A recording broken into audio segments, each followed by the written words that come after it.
안녕하세요. 나노젠은 자문위원회에 보안 요청을 완료했습니다. 이제 기다리는 일만 남았습니다. 지난달 8월 29일에 베트남 자문위원회는 나노코박스 보안 서류를 요청한 바 있습니다.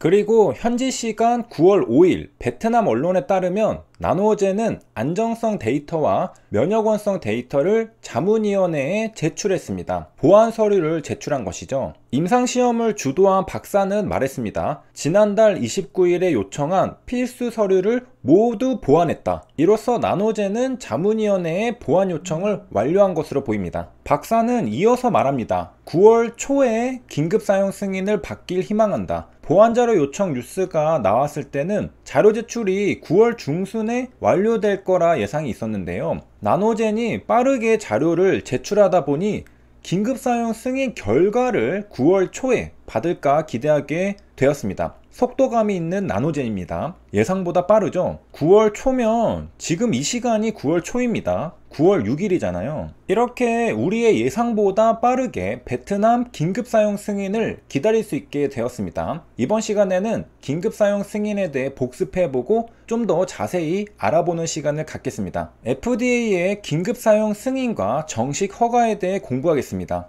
자, 먼저 복습하면요. 예전에는 한국어로 말할 때 승인과 허가를 섞어서 썼는데요. 이제는 저도 조금 구분해서 사용하려고 합니다. 긴급 사용은 승인이고 정식은 허가입니다. 그래서 정확한 의미 전달을 위해서는 정식 승인보다는 정식 허가가 낫죠. 8월 10일 기사니까 최근 기사입니다. 한 달도 안 된 기사죠. FDA는 8월 9일을 기준으로 긴급사용 승인한 백신이 3개라고 하네요. WHO는 더 많이 승인을 내줬는데 FDA는 기준이 더 엄격한 걸 알 수 있습니다. FDA는 화이자, 모더나, 얀센을 긴급사용 승인해줬습니다.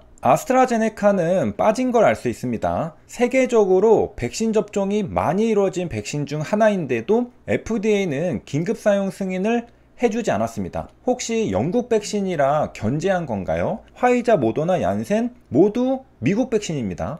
크로스 체킹하기 위해 기사를 좀 더 찾아보면 아스트라제네카는 미국에서 FDA 승인을 못 받고 있습니다. 5월 중순에야 가능할 듯 하다고 하는데요. 8월 9일 기준으로도 승인을 못 받은 걸 알 수 있죠. 미국 백신들은 작년에 받은 것도 있습니다. 화이자 작년 12월, 모더나 작년 12월, 얀센도 올해 2월입니다. 굉장히 빠르게 승인을 해줬는데요. 아스트라제네카는 4월 30일에도 승인이 안 되고 있었던 것이죠. 이미 유럽, 아시아에서 광범위하게 사용되고 있는 아스트라제네카인데도 데이터 수집에 애를 먹으면서 FDA의 벽을 넘지 못하고 있었습니다.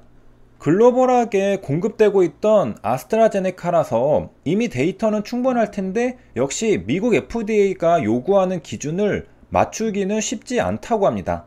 차별하는 건가 생각하면 그렇지는 않은 것 같습니다. 화이자와 모더나는 통제된 환경에서 규정에 맞춰 임상시험을 진행해서 빠르게 FDA 승인을 받았던 것인데요. 아스트라제네카는 그렇지 않아서 데이터 편집이 필요했던 것으로 보입니다. 물론 데이터가 충분해도 FDA 직원들이 미국 백신만큼 밤을 새가며 열심히 심사를 해줄 것이냐는 의문을 가질 수는 있겠죠. 우리가 이전에 화이자 정식 허가는 FDA 직원들이 자체적으로 분석까지 하면서 정말 열심히 일했던 걸 알 수 있죠. 화이자 정식 허가는 굉장히 빠르게 나왔습니다. 미국은 이미 미국 백신을 많이 확보해 놨기 때문에 영국 백신인 아스트라제네카 승인에 급할 것이 없습니다. FDA 내부의 모든 에너지를 미국 백신에게 쏟는 게 자국의 이익을 위하는 길입니다. 그리고 효능과 안정성도 뛰어나고요. 미국 백신의 경쟁력이 떨어지는데 아스트라제네카를 외면하는 건 차별이지만 미국 백신은 경쟁력이 뛰어납니다. 그런 관점에서 보면 FDA가 미국 백신 심사에 집중하는 게 합리적이죠. 앤서니 파우치 소장은 아스트라제네카 백신이 필요 없을 수도 있다고 말했습니다. 그런데 현재 시점에서 보면 현실이 되었죠. 아스트라제네카는 혈전 부작용으로 백신 안정성을 의심받고 예방 효과도 mRNA보다 떨어지기 때문에 경쟁력이 뒤처지는 중이었습니다. 그래서 FDA 승인을 기대하고 있었는데 결국 FDA는 답이 없었습니다. 그런데 한국은 아스트라제네카 백신을 접종했죠. 그건 미국 FDA와 한국 식약처는 관련 없이 승인 절차가 진행됐기 때문입니다. 미국 FDA가 승인해줘야만 한국 식약처도 승인해주는 건 아닙니다. 아스트라제네카는 WHO에서도 긴급사용 승인을 받은 바 있습니다. 그러니까 미국 FDA는 미국 FDA일 뿐이고 우리나라는 식약처 결정 과정을 거치게 됩니다. 그래서 미국 FDA 승인 여부와 상관없이 한국의 절차에 따라 진행된 것입니다. 다시 처음에 뉴스 기사로 돌아오면요, 놀랍게도 아스트라제네카는 미국 FDA의 긴급사용 승인을 받지 못했던 것으로 보입니다. 당연히 받았을 거라 생각했는데 역시 미국 FDA는 기준이 굉장히 높다는 걸 알 수 있습니다. WHO는 총 7개의 백신을 긴급사용 승인했고요, FDA는 총 3개의 백신을 긴급사용 승인했습니다.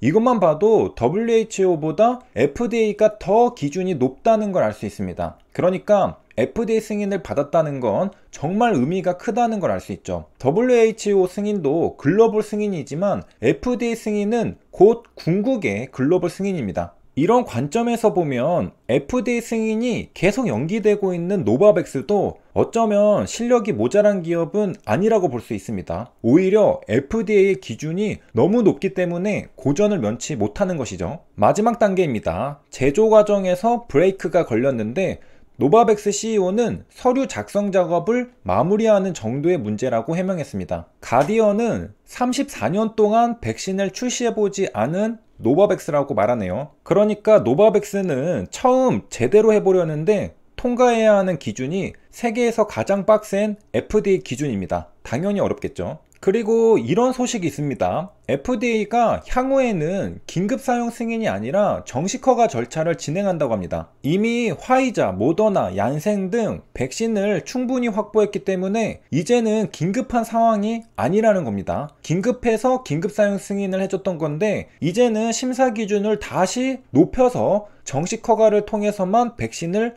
허가해 주겠다는 것이죠. 정식 허가에 비해 긴급사용 승인은 난이도가 10분의 1 수준이었는데 이제 미국 FDA 기준을 통과하려는 후발주자들은 힘들게 되었습니다. 앞으로는 BLA를 진행해야 하고요. BLA는 통상 6개월이 걸립니다. 기준도 더 높고요. 느낌상 FDA가 미국 백신들은 빠르게 결승선을 통과시켜 놓고 허들을 쭉 턱끝까지 올려놓은 느낌이죠. 아무도 못 들어오게 말입니다. 의도적으로 그랬다는 게 아니라 지나고 보니 그런 그림이 되었다는 소리입니다. 아스트라제네카가 제일 억울할 것 같네요. 이렇게 해서 이번 시간에는 나노코박스에 대한 자문위원회의 보완 요청이 완료되었다는 것을 살펴보았습니다. 그리고 FDA의 긴급사용 승인에 대해 알아봤습니다. 여기까지 시청해주셔서 감사합니다.